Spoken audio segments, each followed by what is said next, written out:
ગુજરાતમાં ખેડૂતો આંદોલનના મૂડમાં છે। પાવર ગ્રીડ વીજ લાઇનને પગલે આખા રાજ્યના ખેડૂતોમાં ભારે રોષ જોવા મળી રહ્યો છે। ત્યારે ગાંધીનગર ખાતે જે ખેડૂત સંમેલનનું આયોજન છે તેમાં સુરત જિલ્લાના ખેડૂતો પણ સુરતથી ગાંધીનગર જવા રવાના થયા છે।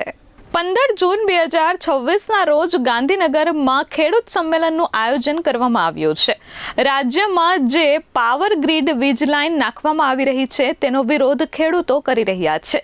ત્યારે આ વિરોધ સંમેલનમાં સુરત જિલ્લાના ખેડૂતો પણ ટ્રેક્ટર કોચ સાથે નીકળ્યા છે। ખેડૂત અધિકાર યાત્રામાં મોટી સંખ્યામાં સુરત જિલ્લાના ખેડૂતો જોડાયા છે। ઓલપાડના વડોલી ખાતે મોટી સંખ્યામાં ખેડૂતો ટ્રેક્ટર સાથે ભેગા થયા હતા અને આવતીકાલે પાવર ગ્રીડ વીજ લાઇનના વિરોધમાં ગુજરાતમાં ખેડૂતોનું ગાંધીનગર ખાતે વિશાળ સંમેલન યોજાવાનું છે। સુરત જિલ્લાના ખેડૂતો પણ આ સંમેલનમાં જોડાશે। સુરત જિલ્લામાંથી 65 ટ્રેક્ટરો અને 100 જેટલી કાર સાથે ખેડૂતો ગાંધીનગર જવા રવાના થયા છે। ટાવર લાઇન રદ કરો, ખેડૂત જિંદાબાદ, ખેડૂતો પર દમન બંધ કરો જેવા નારા સાથે ખેડૂતો ખેડૂત અધિકાર યાત્રામાં જોડાયા છે। પરિમલ પટેલ, સુરત જિલ્લા ખેડૂત સમાજ પ્રમુખ છું। આવતીકાલે એટલે કે 15 જૂને અમદાવાદના Shantipura circle SP ring road પરથી ગાંધીનગર મુકામે એક વિશાળ ટ્રેક્ટર રેલીનું આયોજન કરેલ છે। એ રેલીમાં 1111 ટ્રેક્ટરો ભાગ લેશે। અમારો મુદ્દો છે કે આખા ગુજરાતમાં વીજ ટ્રાન્સમિશન લાઇન જે પ્રકારે આકાર લઈ રહી છે અને ખેડૂતોને વળતરના નામે બજાર કિંમતની જગ્યાએ ફક્ત જે જંત્રી આપીને ખેડૂતોને શોષણ કરવાની વાત છે એનો વિરોધ દર્શાવવા માટે અમારા રેલીનું આયોજન કર્યું છે। અલગ અલગ જિલ્લામાં છેલ્લા 2-3 વર્ષથી આ મુવમેન્ટ્સ ચાલે છે, પરંતુ કોઈ ધ્યાન પર લેતું નથી। સરકારે આનું કોઈ રિએક્શન આપ્યું નથી અને એ જ પ્રમાણે જે 3 વર્ષ પહેલાં જે પરિસ્થિતિ હતી એ જ પ્રમાણે આજે પણ સરકાર વર્તી રહી છે, જે તે કંપનીઓ વર્તી રહી છે અને ખેડૂતોને જંત્રીના હિસાબે જે વળતર આપવાની વાત છે એનો વિરોધ અમે આ દર્શાવી રહ્યા છીએ। અને સુરત જિલ્લામાંથી ઓછામાં ઓછી 100 કાર્સ અને ઓછામાં ઓછા 65 ટ્રેક્ટર આ રેલીના સમર્થનમાં ભાગ લેવા જઈ રહ્યા છે। જયેશ પટેલ, પ્રમુખ કિસાન કોંગ્રેસ।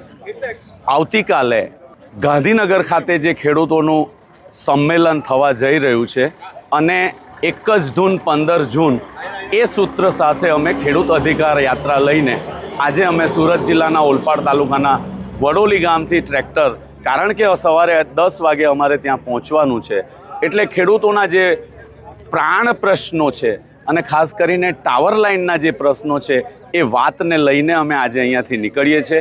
ટાવર લાઇનને જ્યાં સુધી લાગે વળગે છે ત્યાં સુધી અમે લોકોએ 3 મુદ્દા સરકાર સમક્ષ રજૂ કરવાના નક્કી કર્યા છે।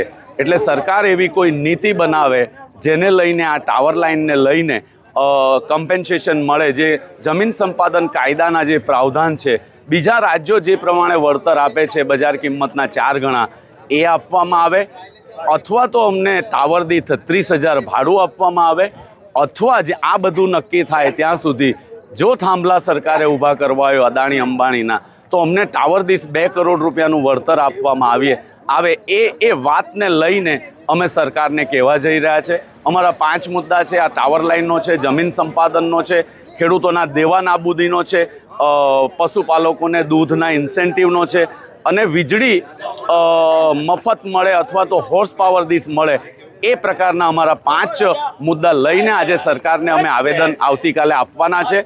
અને આવનારા દિવસોમાં જો સરકારના કાન નહીં ખુલે તો ગુજરાતનો ખેડૂત સમગ્ર ગુજરાતમાંથી 18,000 ગામડામાંથી આગળ આવીને સરકારને પોતાની તાકાતનો પરચો બતાવવાની તૈયારી કરી ચૂક્યો છે। ગુજરાતમાં છેલ્લા 30 વર્ષથી ભારતીય જનતા પાર્ટીની સરકાર છે અને ભારતીય જનતા પાર્ટીની સરકાર ગુજરાતમાં ખેડૂત વિરોધી નીતિઓ બનાવી રહી છે।